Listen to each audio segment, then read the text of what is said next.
All right. What's going on, everybody?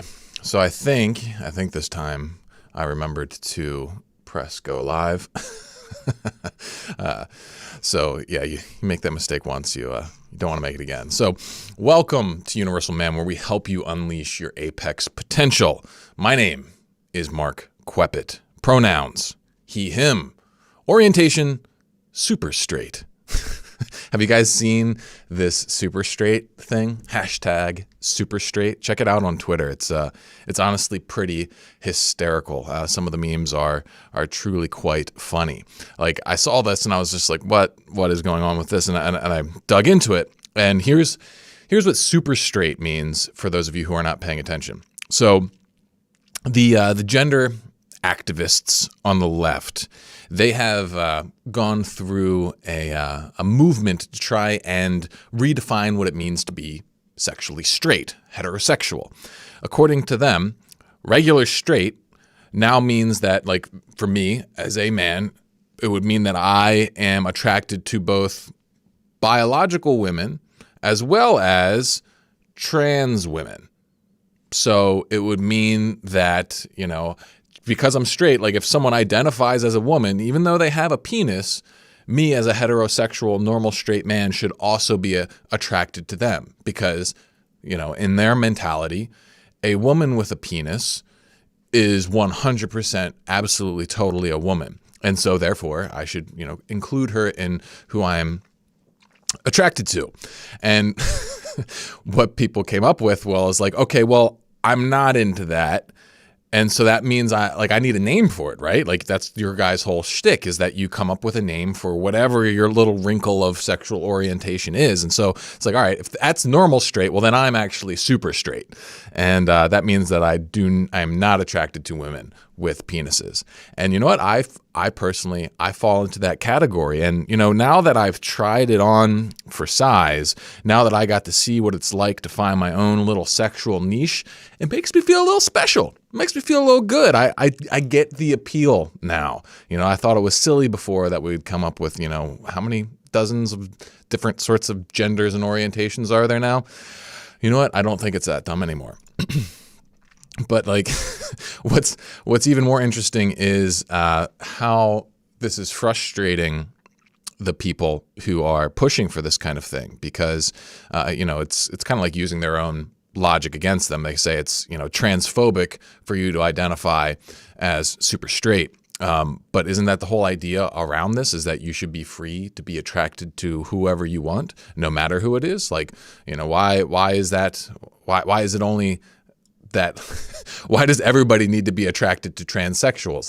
That doesn't seem accurate. You don't say that everybody should be attracted to heterosexual men or lesbian women or anything like that. Why is this group special?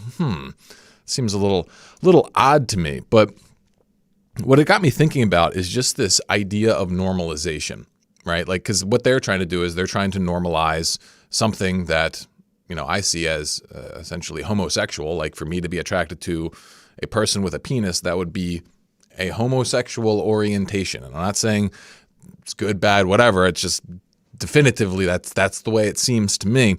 And they want to normalize it that no, it's totally appropriate for you to be attracted to that. And in fact, if you go against that, well, then you're actually a bad word. You're a transphobe. And that's what normalization is really about. It's about removing your ability to question something. And don't get me wrong, there are plenty of things that I think are worth normalizing, right? Like the idea that every person, regardless of their race, orientation, gender, whatever you want to call it, they are of equal human dignity, okay? And so, we should normalize that. That should be a non-question. And people who challenge that, they should be rightly called out for it. So things like overt, clear racism, that's horrible, right? That it should, like, treating people with equal dignity, that should be 100% normalized. But the thing is that not everything deserves that, even things that should be allowed. So that's like, you can allow something, or you can say something should be able to exist without normalizing it. And that's something that I see in our culture today that people don't quite understand, is that Normalization really should be reserved for very, very special sorts of things. And, like to claim that to claim that I should be attracted to a person with a penis and that I shouldn't even question that, that's definitely not falling into the category of the things that should be normalized, right? And so like we just want to bring this back, right? Like sometimes we need to question things. Like if we're talking about gender reassignment surgery, if we're talking about giving hormone blockers to kids, like some of that stuff, maybe it should be allowed. All right, let's just say that it should be okay for people to do that. It's an entirely different line of reasoning and an entirely different stance to say that it shouldn't be questioned, right? Because sometimes there's just edge cases to things. And yeah, should be allowed, should always be questioned. Like, so for me, as a person who believes in the inherent dignity of each person, that also includes unborn people. So like, let's say I believe that there should be abortion, okay? I don't believe it should ever be normalized. I think it should 100% always be questioned and challenged. It shouldn't just be like, oh yeah, it's a super casual thing, pop in, pop out. No one's got to ask any questions. No one, you don't need to worry about it, that sort of thing. It's just something that has it just seems too much gravity to it in order to be dismissed in that way. And I think that the thing that I see in our culture today is that a lot of the bad stuff comes from things being normalized due to bad intentions, right? Like it's not because because there's been a consensus on what is a fundamental good. It's more because someone wants to either one, impose an ideology, which is what's going on with, this whole super straight debate. So that's one kind of scenario. Someone's trying to impose an ideology and make it unquestionable. That's an issue, major issue. Because when you remove debate around something, well, then you just kind of set yourself up for way, way bigger problems. But the other place where I see normalization occur, and it's kind of like even sadder, is just when there is like people who stand to incentivize from just like poor behavior. So for example, like a lot of our cultural norms, I think they've eroded in major part because of our entertainment industry. It's like our entertainment industry knows that people are attracted to scandal. They're attracted to, things that are taboo. We think it's interesting. We tune into it. And so like you just look at a lot of our entertainment, like what does it focus on? It focuses on, pretty like morbid stuff like murder, death, affairs, all that kind of thing. And when we see enough of that, eventually we become desensitized to it. We just assume that this is the way life goes. Like I was watching, my wife was like really into this kind of like soap opera-y sort of show for a little while. She like rarely gets into that, but this one like hooked her. And I caught like the last episode or something of the season. And all the people in there are essentially like morally degenerate. They have very bad relationship values, and they're very narcissistic, and they are completely unaware that they are at fault for their poor behavior, and they cheat on each other and sleep around and all this kind of scandalous stuff. And there's so much TV that's been like that for so long, and I just have to imagine that has had a major impact on the psyche of our culture, right? Like once you see something enough, it becomes normal to you. And so, as someone who cares a lot about the relationship between men and women, particularly, the stability of marriages and that sort of thing, when you have our culture obsessed with everything that goes outside of that because it's juicy and interesting and exciting and that sort of thing, I just don't think it serves us. So you have to just always be careful of what is being pushed to be normal. Right? And the best thing that you can do is just continue to question it, especially rationally, because rational questions, they stick in people's minds, right? They hit them kind of hard, and it prevents, I think, destructive normalization. And so I think that's an important thing. So that's enough of that. Today, we've got some cool stuff here to cover. I just wanted to talk about that super straight thing real quick because it was on my mind. But what we're going to do next is we're going to talk about the 10 commandments of the dopamine detox. And then we're going to get into the next Red Pill Playbook episode. We're going to be talking about shit tests. You guys ever heard of that? It's an interesting topic. And then we're going to talk about our psychomagnetic self-talk series about what I call the command deck technique. And it's a really powerful technique for ownership and feeling good and feeling like you have control over yourself so that everything else that you do can have more potency. So let's go ahead and get into that. I started like losing my voice on these streams because I'm not used to like talking so much. And I started doing like green tea with honey, and that seems to help a little bit. All right. So now we've got the next installment of the Apex Protocol series, where I outline the most potent techniques and systems for unleashing your apex potential. And in this episode, we're going to be covering the 10 commandments for a successful dopamine detox. For those of you who are unfamiliar, a dopamine detox is a process of removing low-value, high-stimulation activity in hopes of resensitizing your brain to more natural rewards.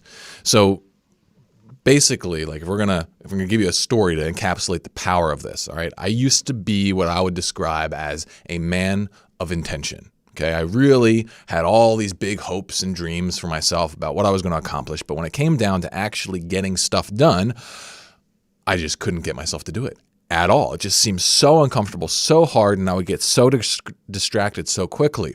And the reason I found out later was because I was plugged in to a bunch of stuff that really screwed up my neurochemistry. Like I was addicted to porn, sex, video games, partying, and internet surfing. Like basically super highly stimulating stuff that like compared to like when real life was brought into the picture, it just seemed like it sucked comparatively, right? It's kind of like if you're always eating junk food and candy and stuff like that, normal healthy food is going to taste nasty through comparison. And the same sort of thing holds true with our neurochemistry. And if you're constantly absorbing this, internet-driven, super stimulatory stuff, then regular life, regular discipline, regular goals are just going to seem unappealing, and it's going to be feel like a monstrous grind to get yourself to do anything useful. And so the idea here is that if you go through a dopamine detox, you cut out this lower value, higher stimulation stuff, is that you can resensitize your brain, and then you can get your brain actually hungry and interested and hooked on useful, productive stuff. Big challenge, though, is actually getting through that adaptation phase where you cut it out. And so that's what I'm going to be covering here is 10 rules that will help you do this, 10 commandments of the dopamine detox. So if you've been struggling with this and you would like to make this happen, well, then I think you'll really enjoy this. So it's been a little while since I've talked about dopamine detoxing, even though that was one of the biggest reasons why my channel blew up.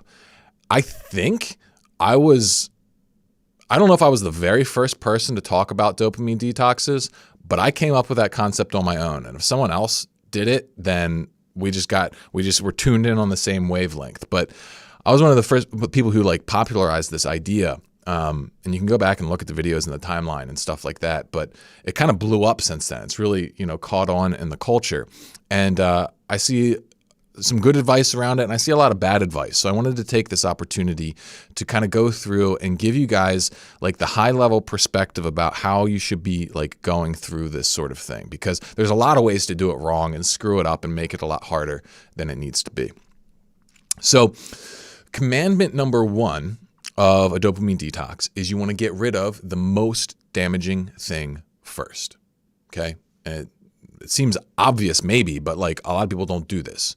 Okay. So how do you define the most damaging thing? Well, it's the thing that provides the highest level of stimulation and the most negative impact. Okay. So for me personally, that was definitely porn use. Okay. Because that, porn is, it's probably, I think it is the most potent natural, it's not really natural at all, but like it's the most potent non-substance induced kind of dopamine high you can get. And so like because of that, it's the most easily abusable. And, it just gives you this massive dopamine dump, but really no value in return other than relieving, a bit of tension that usually is the result of actually already being addicted. Most guys get hooked on this stuff very young, especially today. My generation was kind of the first generation that grew up with internet. And so, we're one of the first generations to have that since, hitting puberty. But yeah, so you want to get rid of that first before you move to the other things. So if you don't have, say you've got multiple addictions, say you've got, drug, alcohol stuff, you got porn, you got video games, you've got internet, all these things your brain's hooked on. The only thing I would put before porn would be, serious mental illness stuff that you need actual help with, or addictions, especially substance addictions. Those things, they should come first. Clear those up first and, get whatever sort of appropriate help you need. But after that, probably then porn, then it's a toss-up for people. Maybe it's Netflix, maybe it's certain websites like Reddit, maybe it's YouTube, maybe it's video games. For me, video games came after porn. So it's you do them in order, okay? You don't do them all at once, but you do the most damaging one first, okay? And that's rule number one. Get rid of the most damaging one first. Don't do the easy one first. Do the most damaging one first, because by removing damage, you're going to be having the biggest impact positively that you can. Okay. Now, second commandment is don't remove anything else during that period if you can help it. Okay. So for connected triggers, you may need to, but in general, you don't want to quit multiple things at one time. So don't quit porn and video games. Just quit porn, or just quit video games, or just quit, a certain kind of internet thing, maybe social media. Okay. Just do one. And then don't also cut out sugar at the same time, or cut out coffee at the same time. Don't do that. Keep it to one thing. Keep it focused.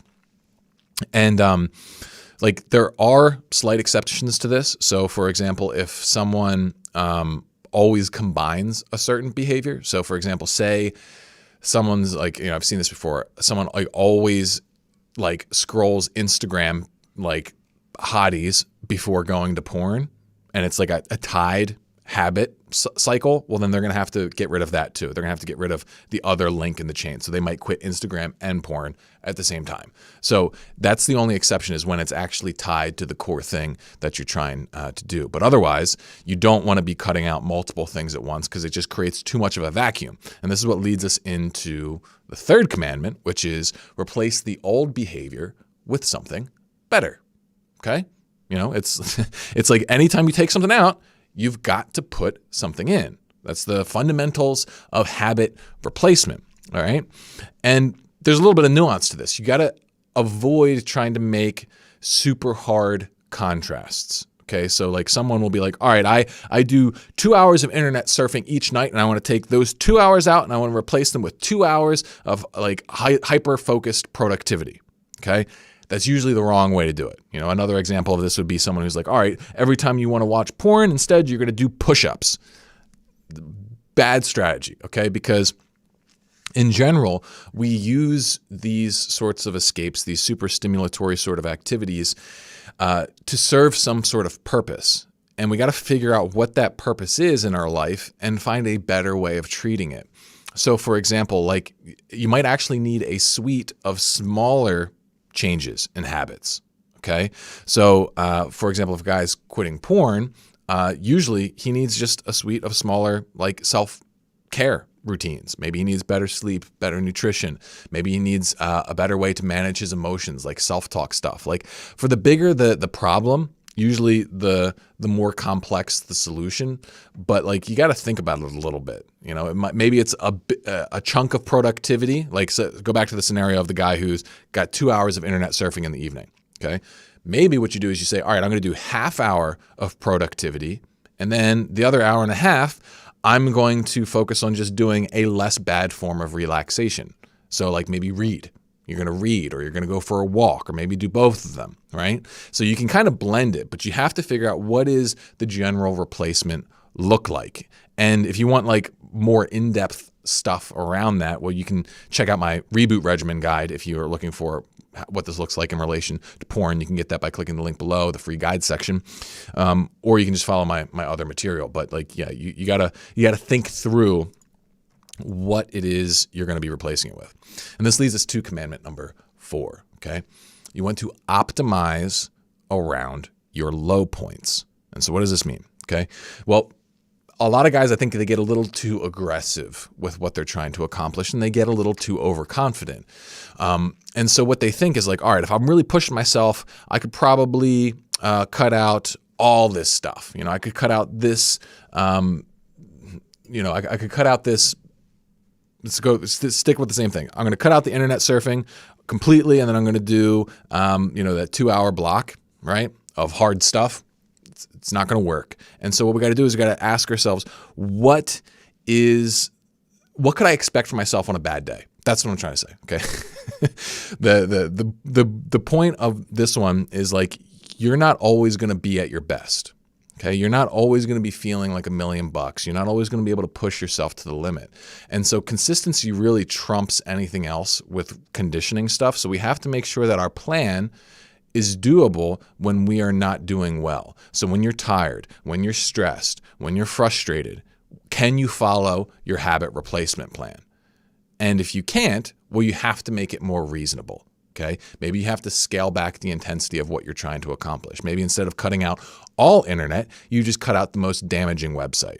Okay. Maybe instead of trying to replace it with all productivity, we make it even more of a gentle sort of blend. Right. And so just making sure that you are being aware of what your capacity is and making sure that whatever your goals are, you can do even on a bad day. That's going to help you a huge amount. Don't try and do something that requires you to be at 100%. Otherwise, it's just, you're going to fail because you're never going to be at 100% for long enough to really get that kind of reconditioning to occur.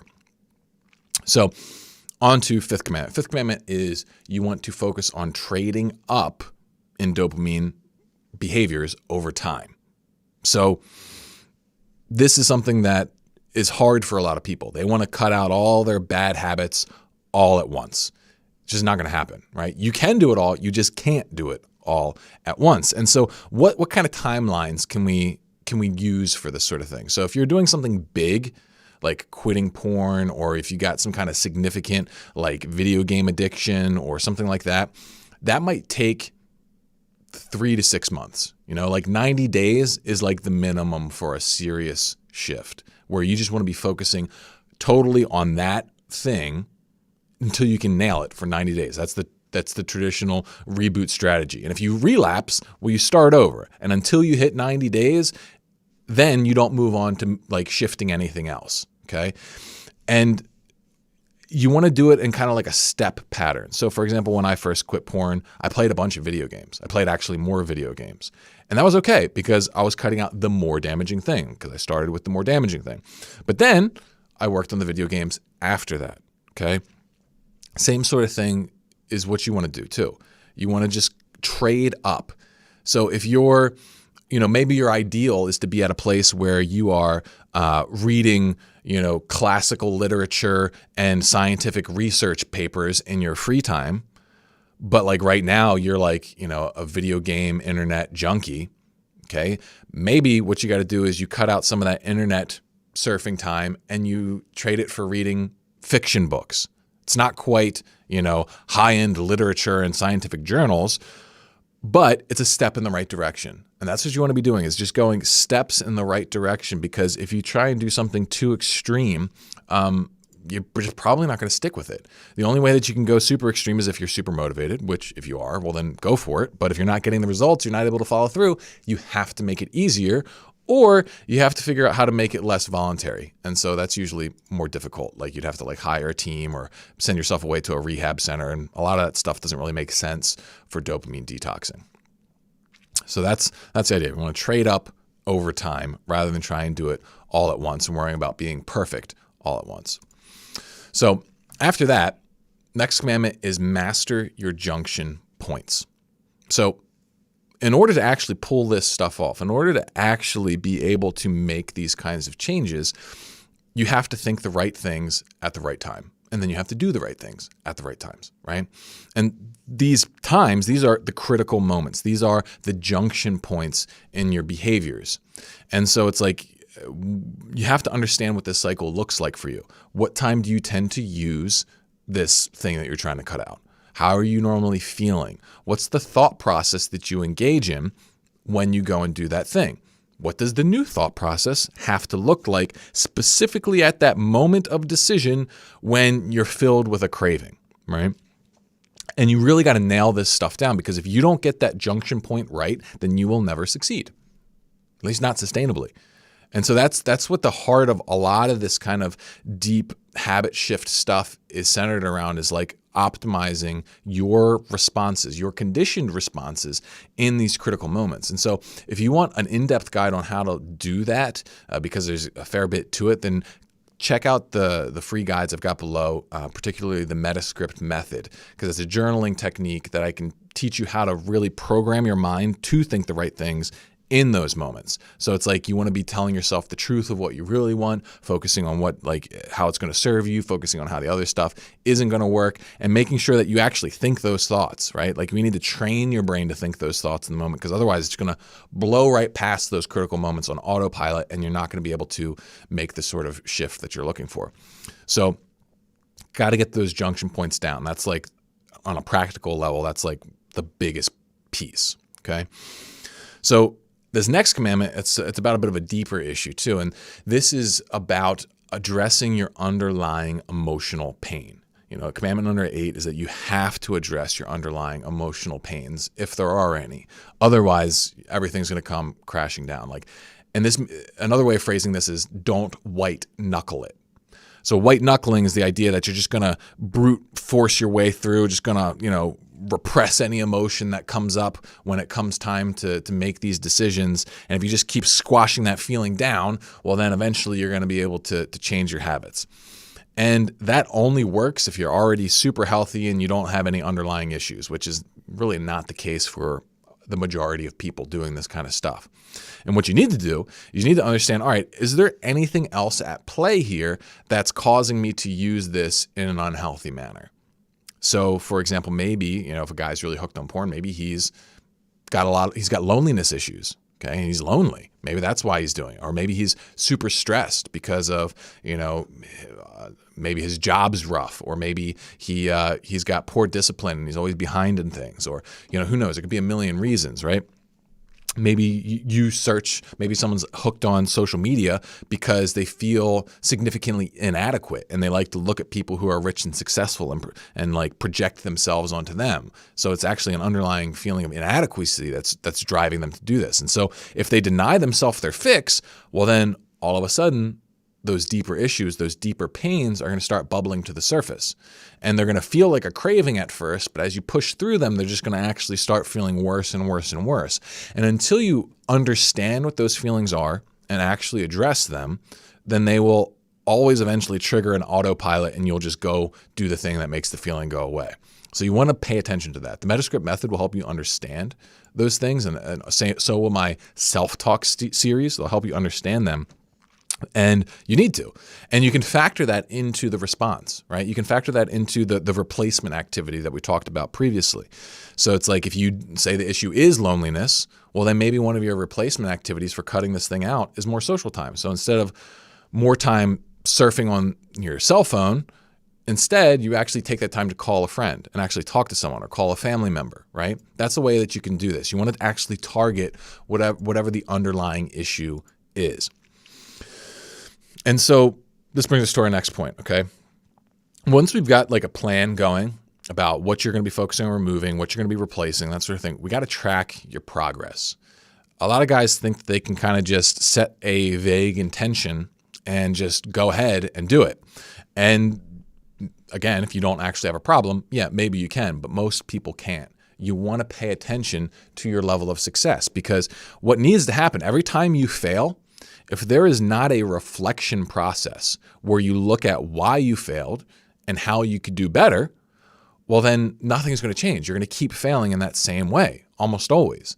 So tracking your progress is one of the best ways to see the trends that come up. And if you're doing the previous stuff I mentioned, like if you're using the Metascript method, so that you can really master your critical moments, and that'll give you the framework for how to actually go about creating the corrections.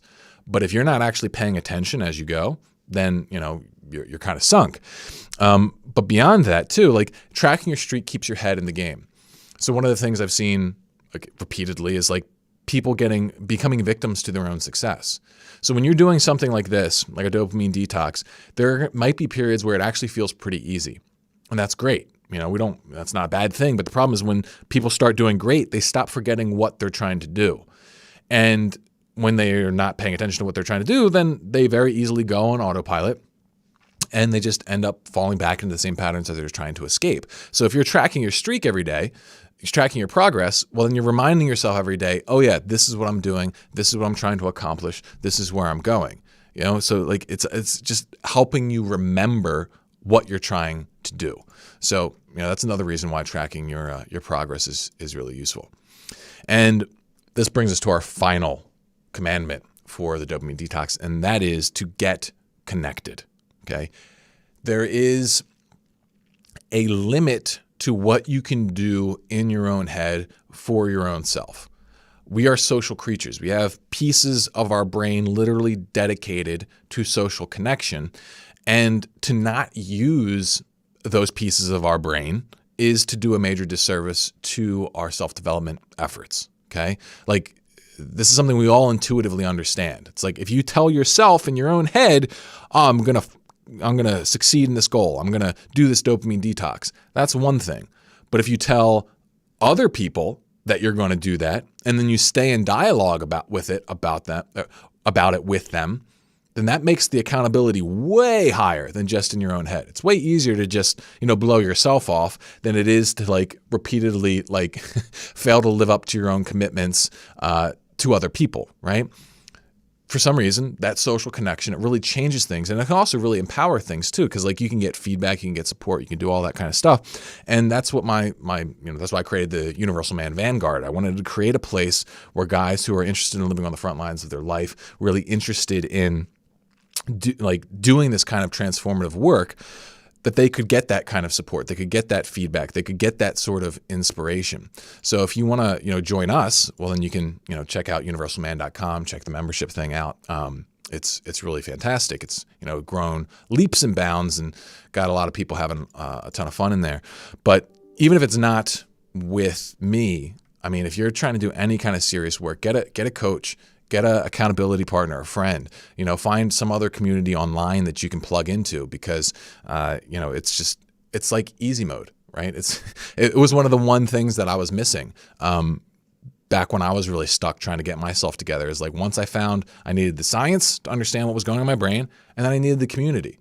And once I had those things, it was boom, I'm ready to roll. I'm ready to kick butt because I'd already been studying self-development for years at that point, but I couldn't do it until I got those things. So that's why I really believe in the community aspect, and hope you guys at least think about that for yourselves. So that's the general strategy. If you want to be successful with the dopamine detox, follow these general guidelines, and I think you're going to do pretty good and hopefully get the kind of transformation that you're looking for. So if you found this useful, make sure you make sure you subscribe, make sure you hit the notification bell and leave a comment. Feed that algorithm, guys. Come on, I'm almost to 100,000 subs. How am I not there yet? Help me out. Ooh, yeah.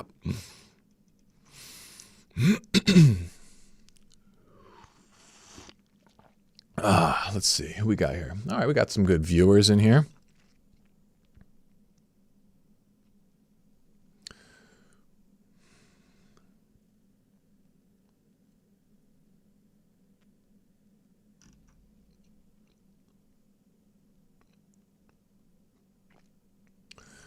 So joining the Vanguard is just $5 a month at the low tier, and you get a pretty decent amount of stuff for that. So a lot of access. It's not if you want everything, it's a little bit more, but I try to make it really simple for people to just get started at least with things. At least get the Discord. The Discord's so much fun. I love it. And then you also get the forum too, which people seem to really like as well. All right. Let me get another drink here. I got to figure out how to condition my voice. Okay.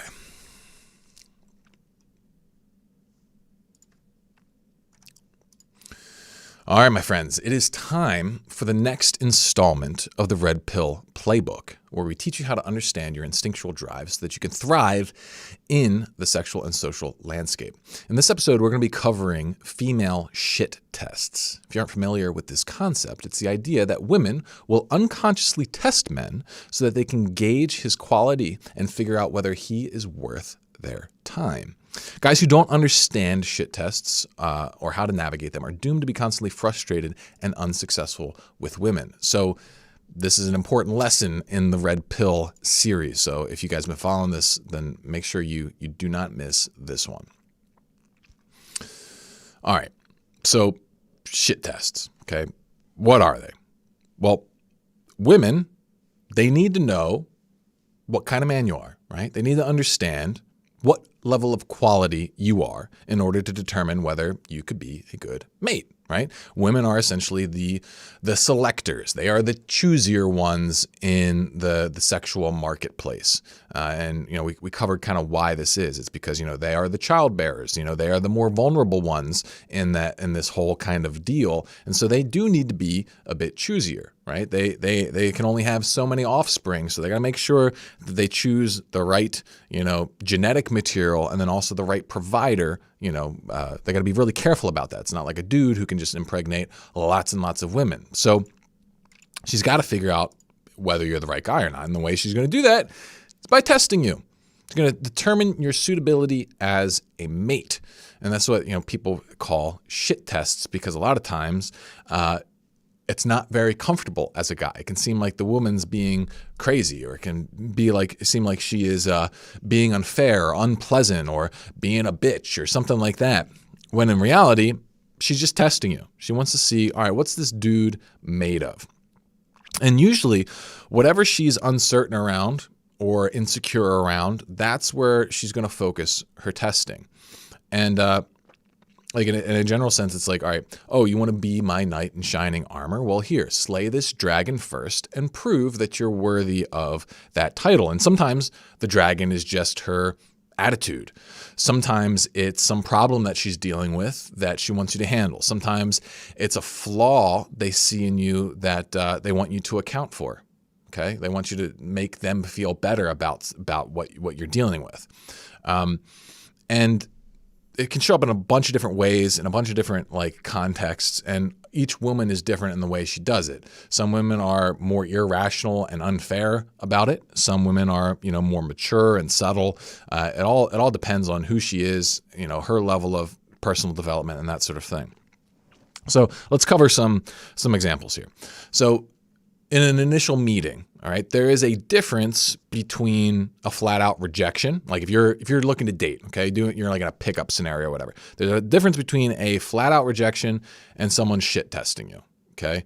A flat out rejection is like, hey, please leave me alone. I don't want to talk to you. I don't want anything to do with you. Okay. That's not a shit test. That's just her telling you to buzz off, like seriously.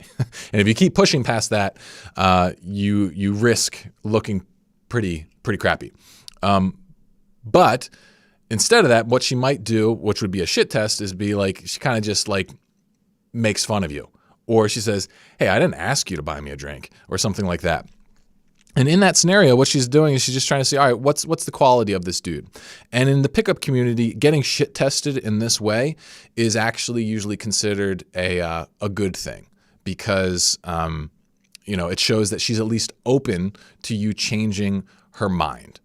So like, for example, she says, what, like makes fun of your shirt or something like that, you know, like she wants to see, all right, how are you going to respond to being put down like that. Right.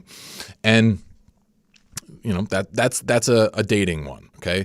Maybe if you've already been dating for a little while and she's insecure that you're gonna be cheating on her, maybe she's going to start acting jealous and, you know, accusing you of stuff. Okay. Maybe if she's uncertain about your ability to provide for her financially, maybe she'll make comments about like wanting something, or, you know, be like, you never buy me stuff, or something like that. Okay. And, you know, like I said, there's all different ways they can show up, and, you know, some of them might not feel like dealing with or whatever, but this is what's going on. She wants you to prove something to her. So how do you handle these sorts of things? What's the way to go about it? Well, from thinking about it, I think there's like one law, and then there is like three sort of like general strategies that you can utilize.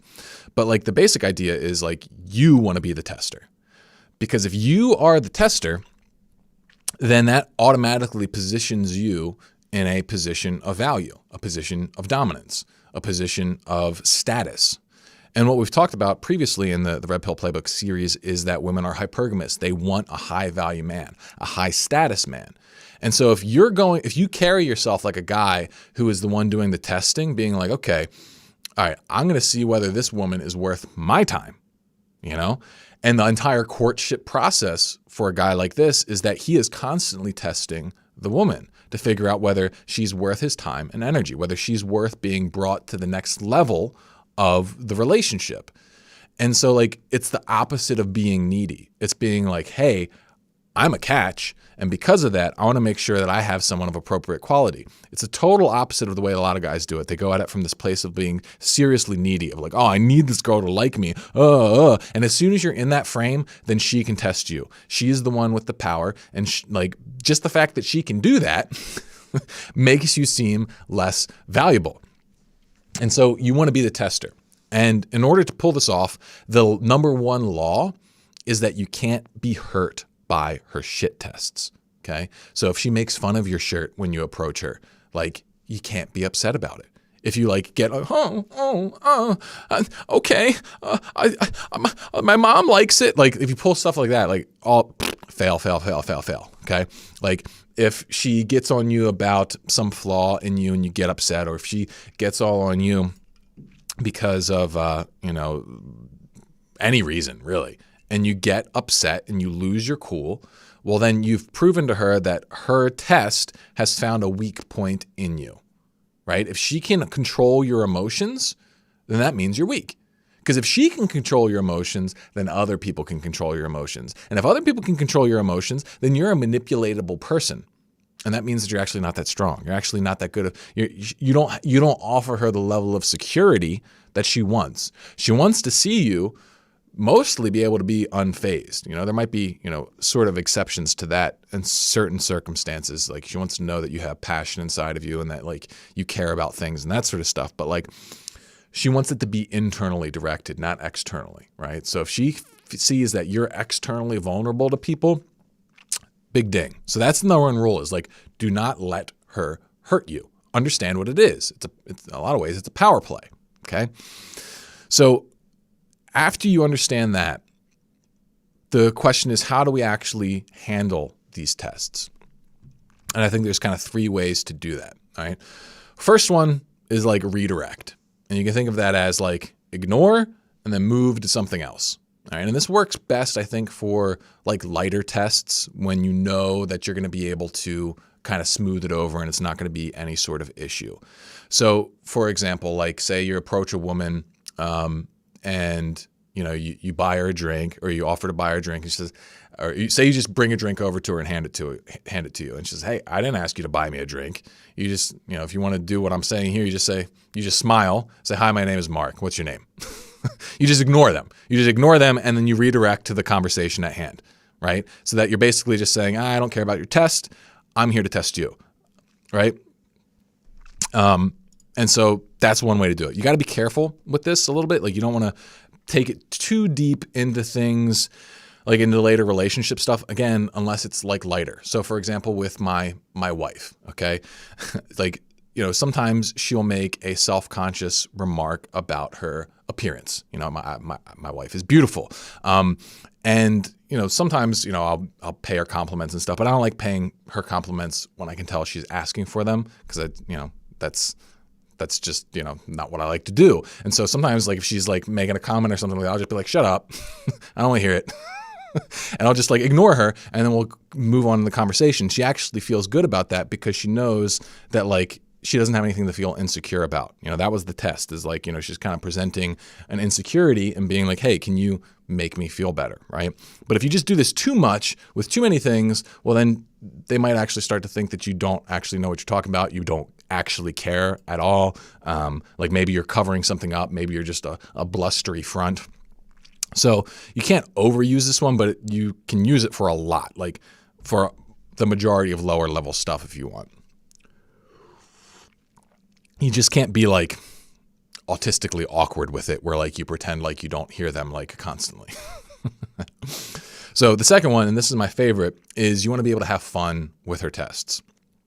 Okay? Because like the way a woman tests is a significant part of who she is. Like it's literally a part of the relationship. And if you can learn how to enjoy it, well, then you're going to be miles ahead. All right. So like going back to, say she makes fun of the shirt you're wearing in a pickup scenario. Be like, I'm sorry you have such bad taste. Really, really sucks. I mean, this is a fantastic shirt. You just have a bad opinion on it. And she's like, what? Like, how could you say that? And you're like, well, look at what you're wearing, right? It's like you make a game out of it. You make it fun. You make it a joke. And, you can do stuff like that. Like one of the things that they'll say, like they'll teach you is agree and amplify, which is a little different than what I just did there. Like say they make fun of your shirt. You can say, you know what? You're right. This shirt, it's so ugly, but I have to wear this. Otherwise I end up getting way too much attention from women. And like just stuff like that. Like let it be fun. Let it be light. Let it be like jokey. Because as soon as you turn it into a joke, not only are you communicating that one, it didn't hurt you, but two, you're communicating that you're fun. You're communicating that like, I might want to get a part of his life because that's what you're doing, right? If you're showing up as the tester, then you're positioning yourself as like, all right, I'm going to have a great life. I'm going places. I have high value and I'm going to see if like you're worthy of going on the ride with me. And by having fun, she's like, oh, that ride looks fun. I want to hop in the ride with him. I want to go through life with him. And so being able to have fun with this kind of stuff is really, really important.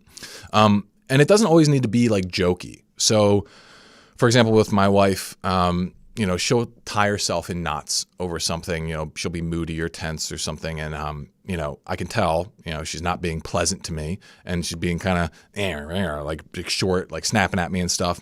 And that's like the way she will test me. And like, I know what she wants is for me to kind of push through that, like emotion, like pop that emotional blister that she's got so that she can feel better. That's the test. She's like, can you fix this feeling for me? So I'm going to throw my negativity at you and so you can fix it. That's a test for her. Some guys, they hate that kind of stuff. Me, I don't mind it. Like I'm a coach. I'm into self-development. So it's like, I'll like go through, I'll push through it, I'll ignore it, and I'll like ask her, hey, what's going on? And I'll like force it out of her. And, even if she's like unpleasant at first, eventually she'll talk to me about it, and then I'll, help her, sort of sort through it. And I like it. I can enjoy it. I can actually see that as a form of connection, and it's not a chore. It's not like a form of combat or anything like that.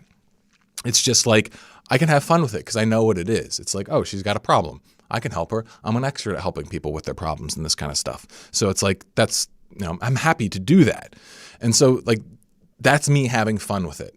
Is just like, deciding to poke the dragon and be like, hey, show me the thorn in your paw. You're not going to scare me away. So far we've covered, redirect, like ignore, move to something else, have fun with the tests. And then the kind of like hardline one that you really need in your pocket is to ding her and then disengage. Okay. So for example, like say if you're in a pickup sort of scenario, first date scenario, and she's a bit ruder than you would prefer, like more rude than you could have fun with. And like at that point, you kind of just got to like let her know that she's failed, or she's failing. Like you got to let her know that, I'm the tester here and I'm marking you down here. That was a bad move. And I'm not saying you have to literally say that, but like that's what you want to be communicating to her is that you're losing points in my eyes right now. So, for example, like say, you buy a girl a drink, you're talking to her, and then she like, is just kind of like going at you a bit more, like making fun of your job or your appearance or something beyond the point where you feel like ignoring or, having fun with. At that point, like maybe you just got to be more overt, and something like, hey, listen, I thought you were cute enough. That's why I came over here, and I really wanted to see whether your personality matched or not? And right now, it doesn't really seem like it. Like, so what do you think? Should we start over and see if we can have some fun here? Or should I just leave you to yourself, right? And that's the framework there is that like, all right, listen, you've lost some points and we can either just break off and I can leave you to your miserable self, or we could shift things up and you could be on the fun ride with me, right? You can be on the good time with me.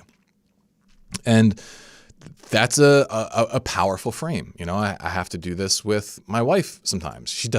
She also does it with me. If I'm in a nasty mood, she doesn't want to be around me, and she makes it really clear. But women, I think, are better at doing that than men are in general. I think just because in general men they tend to feel more needy because they know that, she will withhold sex from me unless I'm there for her or whatever. If I disengage, well, then I'm not getting any. And that's one of the big leverage points that women will use in the shit testing. And so we'll get to how to deal with the sexual part in a second. But in general, it's like, hey, if you're going to be nasty to me, like, I don't really want to spend time with you. It's like, call them out. Be like, listen, I don't like the way you're talking to me. And you want to keep talking to me like that, I'm just going to let you stay and sort yourself out. Okay. And you just got to be honest with that. Ding them. And then disengage. And maybe you don't want to disengage permanently. Maybe you want to just let it, an awkward silence go for a second. Let them know that, lost points. But here, I'm going to give you an opportunity to make it up. I'm going to introduce a different line of conversation or something like that. Okay. And being charitable with this kind of stuff is important. You don't want to be, I don't know, some guys, they'll take a different approach, but particularly in a long-term relationship, it's not worth it to be super severe with your punishments. It's something like, if you're super severe with it, then you've kind of proven that they've really gotten to you. Like, you're actually really hurt. You're actually really upset.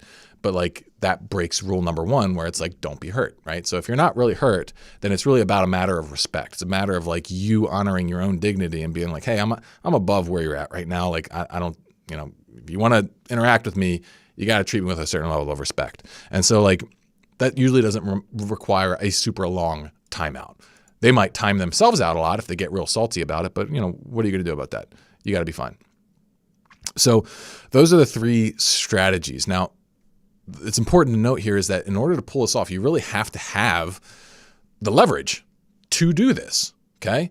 So what are the things that you need? What is the psychological leverage that it's required to do something like this? Well, you need to have higher standards for yourself than you do for her. All right.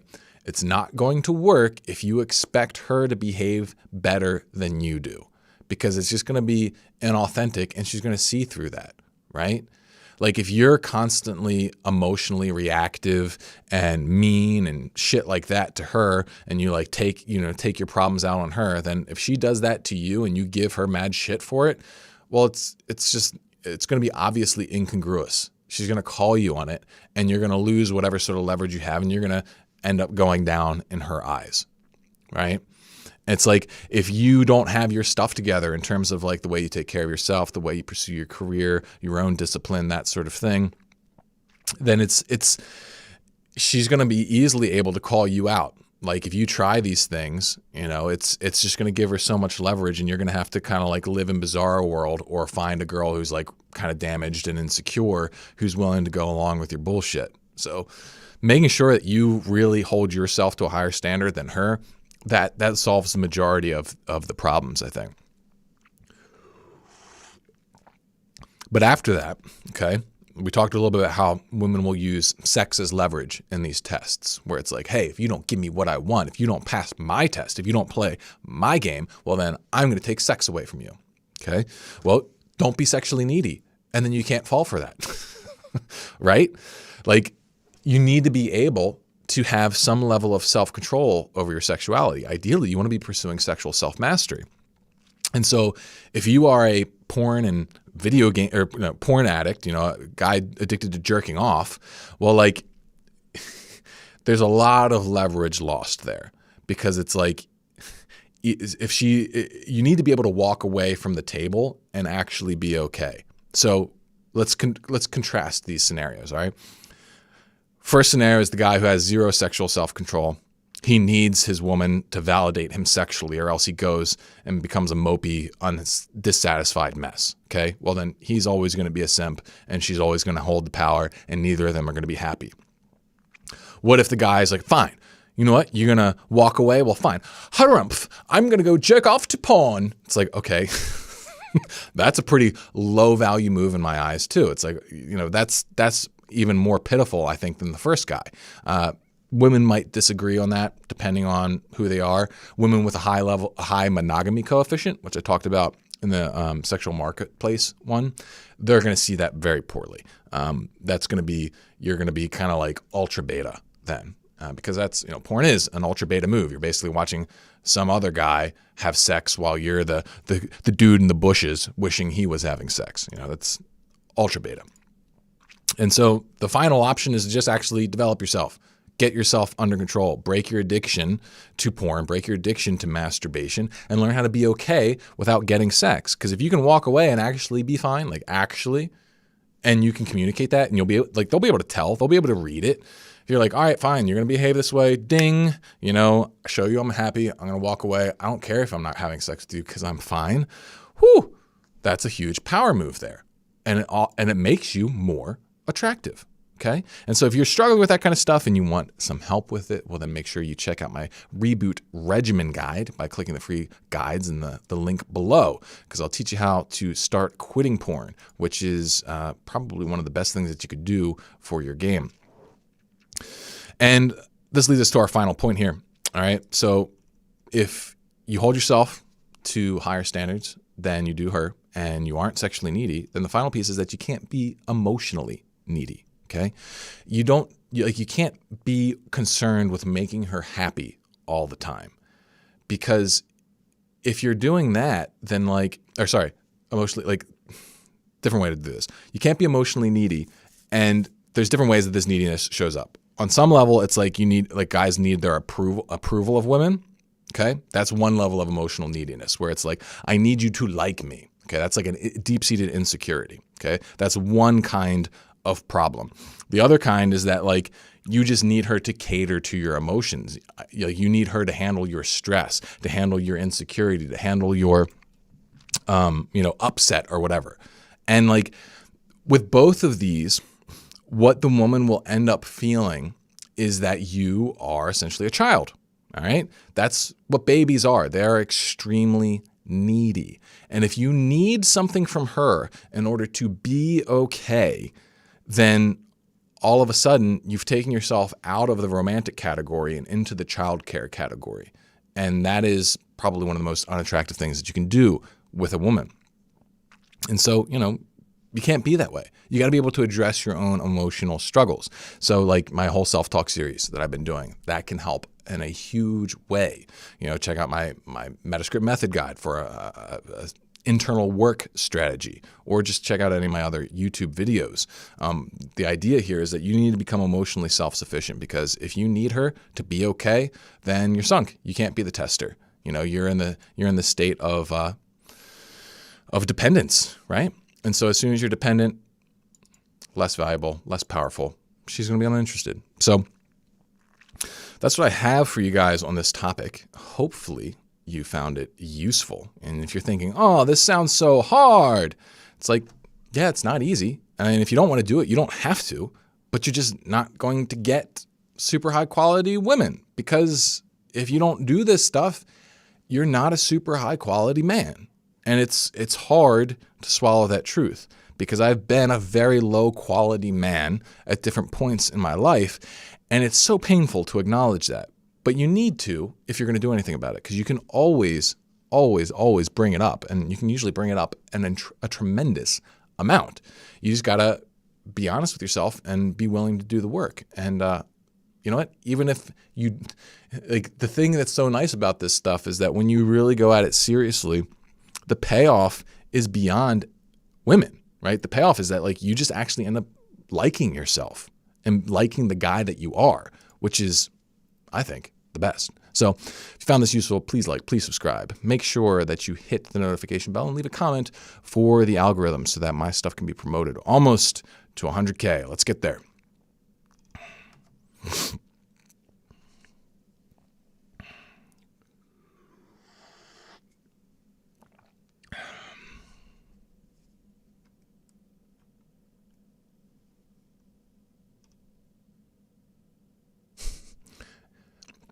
Hentai is the worst. Because not only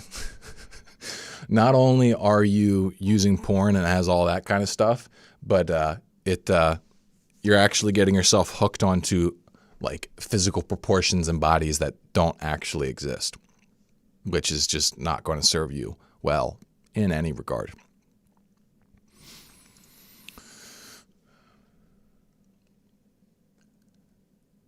How do you know when she just wants to be heard instead of fixed? Just ask her. Simply. It's like, if she just wants to be heard, you just be like, are you interested in just kind of talking about this with me, or do you want me to help you kind of solve it? That's what I do. You know, sometimes you can tell once you get to know a woman, you'll be able to tell which one she's looking for. But yeah, that's the easiest way, is just ask them. Be like, hey, do you want to actually solve the problem, or do you want me to help you like brainstorm it or not? Because a lot of times they do just want to talk, and if they're talking over you, or if they keep trying to get a word in as you try to offer a solution, or if they're disagreeing with your solution, then that's usually a sign that she's not trying to actually get help. She just wants you to acknowledge and validate her.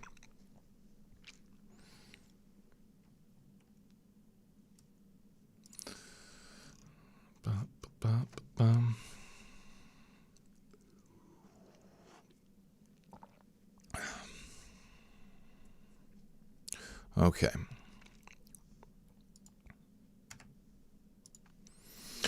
All right, my friends, it is time for another episode of the Psychomagnetic Self-Talk series, where I teach you how to use self-talk to shift your emotional attraction and repulsion to things so that you can ultimately shift what you attract or repel with your actions.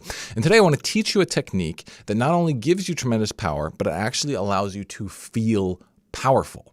So if you ever feel like you're a victim to your own feelings or circumstances, you feel like, you don't have the power or drive or capability to really positively impact your own life, well then this technique is for you, and I think it can really, really help. So what we're going to do first here is we're going to do a quick overview of victimhood versus ownership mindset, just because in this self-talk series, that's just such an important concept we got to hit on, and then we'll get into the technique. All right. A lot of you guys I know are familiar with these ideas, but I just want them out there for historical value's sake. If someone's going to take this series fresh from the beginning. Okay. So victimhood basically is an attitude of focusing on what you cannot control. Okay. Like, technically, we are all victims to some degree. We are all subject to forces outside of our control, right? And sometimes those forces are very, very bad. We can't control, what family we're born into. We can't control, like, the economy we're born into. We can't control, necessarily, like, how people in our life, what they think, what they value, all that kind of stuff. And all those things can affect us in positive or negative ways. But a victimhood mentality is one that gives all the power in your life to those things. It's a lifestyle of blame where you say, oh, all these things outside of my control, they have the greatest determining factor on where my life goes. Basically, it's saying that, all right, me as an individual, I don't have much power because it's all everybody else's fault. It's everybody else's issue that I can't get to where I want to go. It's the world's fault, right? And this victimhood, it shows up on an internal and external level. So the external level would be like, it's that politician's fault I'm not successful, or it's the government's fault, or it's the patriarchy's fault, or it's my stupid boss, or it's my stupid parents, and blah, blah, blah. It's like naming something like that. Okay. And that's a very common form of victimhood, and you're not going to get very far as long as you keep giving your power away to people like that. But it also shows up on an internal level as well. And this is a bit subtler. So this is the person who says, well, I can't get myself in a better position because I don't feel like it. It's like, I've got depression. I've got ADHD. I just, it's just hard. I just keep failing. And like, I don't want to do these things. It's like, it's just like, basically they are a victim to their own emotions. And I'm not trying to say that there are not internal problems that are challenging. For sure there are. Of course there's mental illness and things like that, but the heart of victimhood really comes down to saying that like those things, they are a dead stop block. they determine my outcome, and there's nothing I can do about it, right? And what we want to do is we want to shift into a mentality of ownership. We want to be focusing on what you can control, because if you focus on that and you maximize what you can control, well, then you're going to maximize your control over your life, right? And so external ownership says that, okay, well, all right, maybe the economy's bad. Maybe I can't do anything about that. But what would it look like if I gave 100% effort to do my best? Well, you'd probably do a lot better than the person who just says, oh, I can't do anything. Give me my stimmy. That's it. I can't. Oh, I'm screwed. No, I'm a victim here. Can't do anything. Alternatively, the person who really goes hard and says, you know what? I'm going to figure out how to make this an opportunity. I'm going to figure out how to make this work. All right. You're going to be better off. You're going to be better off. Like the motto of the owner is like, it's better to strive and fail than not strive at all. Because maybe you decide to give it 100% and you still end up taking, on the dole from the government, but you really tried. You're at least going to be able to affirm yourself in that. You're at least going to be able to say, you know what? I really did my best. There was nothing else I could have done. Or if I was, I didn't know it. And so there's going to be a lot more peace and satisfaction with yourself knowing that, as long as you've got a good mindset and you're not just like beating yourself up. You're like, oh, I'm a failure. See my the one about dignity, which is the last one in this series, if you struggle with that kind of stuff. And then internal ownership says that, all right, maybe I don't have 100% control over my thoughts and feelings, which you don't, but you do have some control. And if you can learn how to use that control well, then you can improve your mindset, you can improve your feelings, you can then ultimately improve your actions. That's the whole point of this series, is to give you greater control over what you do, right? And it's the same thing too. It's like, all right, people who feel victims to their own reactions. It's like, oh, I just had a craving. Like there was nothing I could do. I was just on autopilot. Yeah, maybe in the moment, in that particular moment, there was nothing that you could do. Maybe you were on autopilot, you weren't aware. And yeah, I get that. But you can shift your reactions over time, right? And this is where the Metascript method really comes in. That's why I keep plugging it. So check out the Metascript method by clicking the link in the description below. It teaches you how to change your reactions so that you don't need to be a victim to them. You can actually recondition your brain so that when something comes up, you can have a different response than the victim mentality, rather than just rolling over and doing the crappy thing. So the big challenge here is that when people try to shift into a mode of greater ownership, they run into the issue that like their life gets harder at first, it seems like, because the reason why people like to be a victim is because it frees them from responsibility. If you're a victim, then you're not expected to do anything. And you don't need to put any pressure on yourself. And this is something that people like. That's why people like being victims, because they don't want to have responsibility. They don't want to have the expectation to behave in a better way. They don't want to have that kind of pressure on themselves. And when they start trying to take ownership and they look at it, like they run into some problems. Like they feel, one, maybe a sense of ontological shock where they realize, oh shit, I've spent years as a victim making my life crappier than it needed to be. And now I just recognize that I've wasted years of my life. And like, what the hell am I supposed to do with that? Right? So, that's something where you're going to want the dignity stuff taken into account, like the radiant self-talk that we've talked about previously on the series. But that's a big hit to people. But then along with that is a feeling of stress and weakness where they say, okay, yeah, I want to try and take control, but I don't even know how. I feel so weak. And this is where this technique that I want to teach you guys comes into play. This is what I call command mode. And the reason for it is like to make you feel powerful. It's to make you help you take ownership from a position that actually feels like you have direct and immediate control over yourself in a way that is useful. Okay. And it takes a little bit of practice, but as you start doing it, you'll realize, wow, this is actually extremely useful. Now, before we talk about it exactly, there is one caveat, like you have to be at least somewhat optimistic about your opportunities in life. Like if you're a straight nihilist, it's not going to work. And so like you have to be somewhat optimistic, like believe that like if you take ownership, your life will improve. And so if you struggle with that, then check out my anabolic optimism guide. That's another free guide I got in the link below. So just putting that out there, because I know some of you guys are just so down on yourself and you're like, all right, even if I take ownership, nothing's going to change. You got to change that mentality. Otherwise, you're not going to be able to get anything done. But anyway, how's this work? Well, basically what you do is like, here's the visual. You don't need to use this visual always, but you can use it at first to kind of get a feel for it. Like you want to imagine that you are like a gigantic, like I think of myself as like a gigantic battle star, like gigantic like ship, or giant mech hurtling through space. And inside of me is a crew of all these different faculties. It's like I've got like the emotional department. I've got, these like the instincts. I've got like my body. And it's like you think of them as all like, different departments inside of this big ship.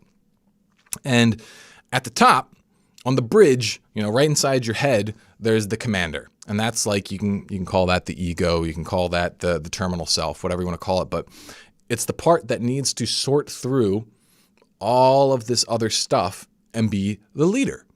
And that's what we're trying to do here, is we're trying to put ourselves into a state of leadership internally. And when we can find that power, then it makes it so much easier. And so the general technique is like you act like the commander of your own ship. And what it practically amounts to is forcing the other parts of your system, the other parts of your psyche to report in. So that's one baseline technique here, is you say, all right, if you're feeling stressed, you're feeling victimized, you're feeling like you want to take control, feeling like you want to feel more powerful, then first thing is, all right, status report. And you go through and you make all the systems give you a report. It's like, all right, okay, sir, so the guys in the body department, they say, all right, you're a little hungry and you're a little bit tired. The guys in the emotional department say, all right, you're feeling a little bit of stress and discouragement. And you've also got a bit of a nihilistic attack on the lower sector, who's saying that you should just give up and throw the towel in. But we still have other guys in the emotional department saying, listen, we can push through. Like just force the parts of your psyche to report. Now, this alone is going to put you in a position of power, because when this stuff just kind of is flowing through you, just abstractly, and you're kind of in it, you're in the stream. It's the difference between being like in the stream and above the stream. And if you want to be above the stream, that's the commander mode. And all you have to do is observe. You have to separate the observing part of you from the experiencing part of you. And just by forcing these parts to make a report to you, as if you were the commander of the ship, then that creates the separation, and it gives you the beginnings of the control, of the internal leverage to start adjusting things. And so, like, one of the most useful ways to do this is when you have some kind of troubling emotion. You can imagine it as like you're the commander and you call that person up to the command deck and you force them to report. That's what you do. You say, all right, what are you feeling? Like if you're dealing with a craving, you put the craving on the stand and be like, all right, what do you want? It's like, I want to do the bad thing. I want to watch porn. I want to do drugs. I want to just, goof off and not do any work. And he's like, okay, why do you want to do that? Why do you think that's a good idea? And they force it to explain themselves, like, because it'll feel good. And when you like engage in your self-talk from this position of power, it's so much easier to just like call that out for the bullshit that it is. It's like, okay, well, that doesn't make any sense. So I'm going to go ahead and say no, and we're going to go move on, and we're going to see if someone else has a better option here. You call in your rationality and be like, all right, rationality, what do you think is a better move here? It's like, well, Captain, I think a better move would be for us to, maybe take a quick walk, clear our brain, and then maybe we get a little bit of work done. I think we'll be fine. I think we'll be way happier if we do that. And it's like, okay, that's it. That's easy, right? And so you can do this in a lot of different scenarios. One is a craving. Another one is any time that you're feeling stressed and overwhelmed. You just force yourself to list the things that are worried, right? Like what you're worried about. Like, so, for example, like I'll do this with, like if I'm feeling stuck on a piece of content, okay? Like, I'm dramatizing this to like give you the image of like, commander and crew, but this is essentially what happens. It's like, say I'm feeling like I'm working on a piece of content and I find myself just getting frustrated. I'll tune in and I'll be like, all right, status report, what's going on here? And it's like, oh, Captain, everyone in the emotion department is saying that like this feels helpless and stupid. We're like totally stuck. I'm like, okay, is it actually hopeless? Guys in the rationality department say, no, it's not actually hopeless. I'm like, well, okay, then we're not actually stuck. She's like, affirmative, sir, that does seem to be the case. Well, what are our options? Options, sir? What do you mean? Well, have you brainstormed the options of how we can solve this content issue in front of us? No, sir. Well, then get to work doing that, right? It's like, it's just having a conversation with yourself where you're separating out the pieces so that you can take a leadership role. And usually it's just basic leadership you need, like simple, rational, common sense stuff. And if you do that, well, then you're going to feel an immediate response, even just when you can force like parts to respond to you. It's super, super powerful. It's in itself a power play. And when you recognize that you at least have the power to make parts talk to you and tell you what they're doing, then that gives you a lot of confidence in shifting things. And you don't necessarily need to even understand everything perfectly. Sometimes there might just be like an abstract sense of stress. It's called, we're stressed, sir. Why? I don't know. We just are. Well, you can counter that and be like, okay, well then that's dumb. We're going to calm down then because clearly there's no obvious issue. Right? And that's just the way things roll sometimes. So hopefully that gives you guys a decent model for how to work inside of yourself and establish greater levels of ownership, at least on the internal level, because all external ownership is just an extension of internal ownership. And once you can get a hold of your own emotions, then you're going to be way ahead, right? And this is particularly true in any kind of thing that's challenging, like we were talking previously about like dealing with like female shit tests and that sort of thing. With something like that, like, it can be hard emotionally. But once you learn how to take ownership of your emotions, learn how to take command of your emotions, it's way easier, right? And you don't even need to be perfect with this stuff to start getting significant boons. So that's what I have for you guys to get today on this topic. So if you liked it, please subscribe. Make sure you hit the notification bell. Leave a comment for the algorithm. Let's get to 100,000 subs. And I'll see you all in the next one. Because I'm out of content for today. Hopefully you guys liked this. Hopefully you had fun. I know I did. I'm enjoying these podcasts. Yeah, let's see. We got some good views. Very nice. Appreciate everybody who tuned in today. I'll let you guys know. I'll try and post earlier in the week when the live stream is going to be so that you guys can make it. But thank you guys so much for coming out. Check out the Vanguard if you want to really get more of this kind of interaction. You want to get more direct interaction with me. You want to do Q&As. You want to come on, talk to me live. It's something I do every single week with the guys in the Vanguard. So it's fun stuff. Otherwise, my friends, and I'll see y'all in the next one.